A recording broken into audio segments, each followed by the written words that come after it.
Hello, this is Daniel. I would like to read a piece of news from The Guardian, written by Carlos Murithi.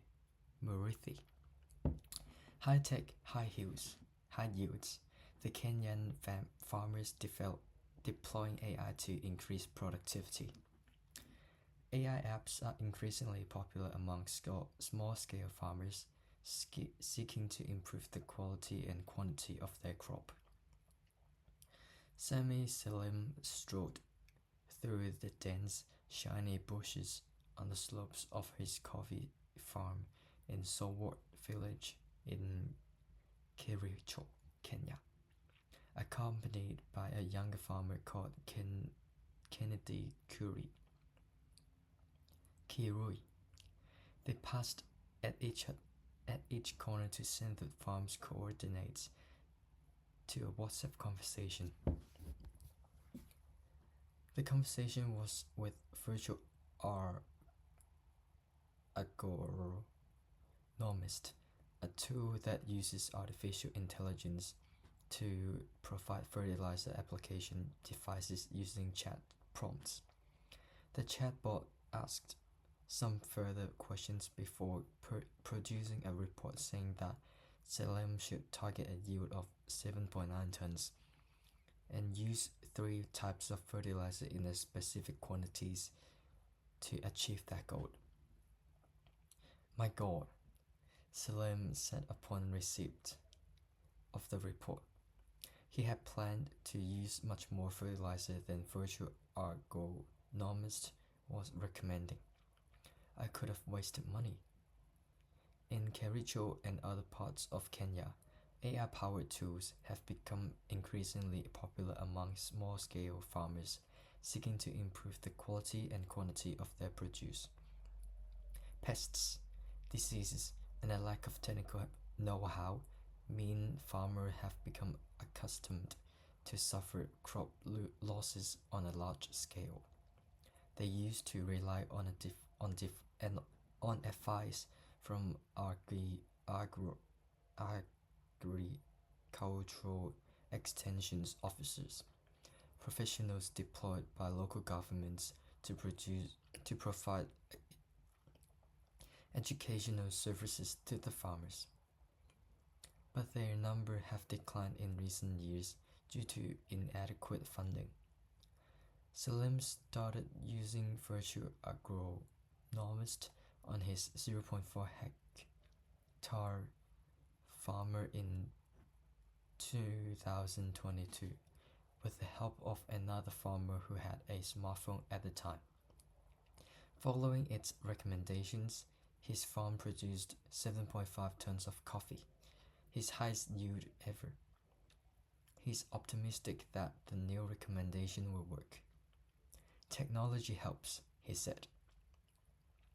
Before adopting virtual agronomist, Salam would simply apply fertilizer using he described as general farmer's knowledge, putting different types at different times of the year without knowing the soil health.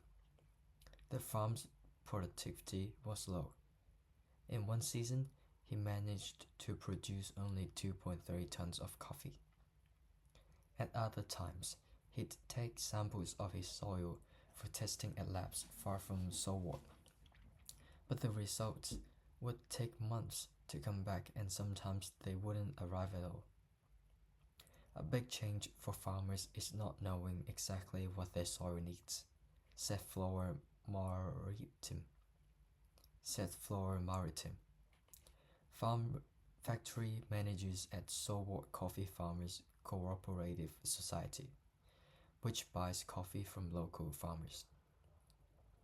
The story is similar for farmers trying to determine what pests and diseases have affected their crops. Maso Mutisa from Kwa Moara village in Machakos County said he used to rely on his own knowledge to identify pests and diseases, but he wasn't always accurate. On a recent sunny morning, On his 0.4 hectare farmer, he stood next to a maize MAIZE plant, pointing his phone's camera at a ragged, torn leaf using Plant Village, an AI-powered app for diagnosing pests and diseases. A voice assistant instructed him on where to hold the phone, identify the pest, and ask for armyworm, then gave him advice on how to control it. We were doing guesswork in the past, he said. You'll end up using more money treating what you don't know. Both tools work by training AI models on images and data. Researchers at Plant Village fed the model thousands of images of healthy and diseased crops to help it learn how to identify pests. While for virtual agronomist, researchers trained a model to predict pH and other soil properties using continent-wide satellite data. There are 7.5 million small-scale farmers in Kenya, but the country has an extension officer to farm household ratio of 1 to 1,093, far lower than the 1 to 400 ratio that the Food and Agriculture Organization recommends. Farmers need information to succeed, said Enoch Chikafa, Director for Agricultural Delivery Systems at the Gates Foundation, which supports the non-profit outfit ISDA that created Virtual Agronomist. Technology can help fill the gap left by the lack of extension officers, he said. We believe in the power of digital, Chikawa said. It can really disrupt things. A report released in July by the GSM Association found that most use cases of AI in Kenya, Nigeria, and South Africa were in agriculture and food security. The report said the potential for technology to support socio-economic growth on the continent was massive. But to realize it, efforts needed to be made to tackle digital skills shortages and get more smartphones in people's hands. Both Plant Village and Virtual Agronomist use a lead farmer model, whereby farmers with smartphones are trained to use the models not on their own farms but also on neighboring plots.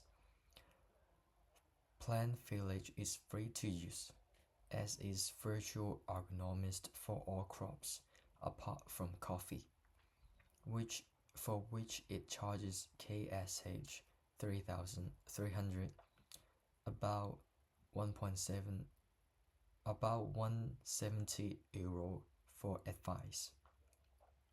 Despite the promise, some scientists caution about dependence on AI tools for agriculture. Angeline Waregi, who has researched the use of technology in agriculture in East Africa, said most AI training data sets exclude indigenous knowledge, meaning the information they provide can exclude successful socialized practices. Heavy reliance on AI tools to set farming practices may result in the erosion of long-held and tested indigenous agriculture practices, said Warigi, founder and researcher director at Athene Research Group. But for farmers such as Boniface Nitzville in Moore Village in Machacos County. AI is a game changer. AI is a game changer. He uses a system called Farm Shield to monitor temperature, humidity, and soil moisture, and advise him on when to water his cucumbers, aspects that he used to struggle with. I don't waste time trying to figure out how much water to use, he said while inside a greenhouse for growing the plant, which needs consistent water supply. It's great. It's a great technology. This is the report from The Guardian on the Kenyan farmers deploying AI to increase productivity. Thank you.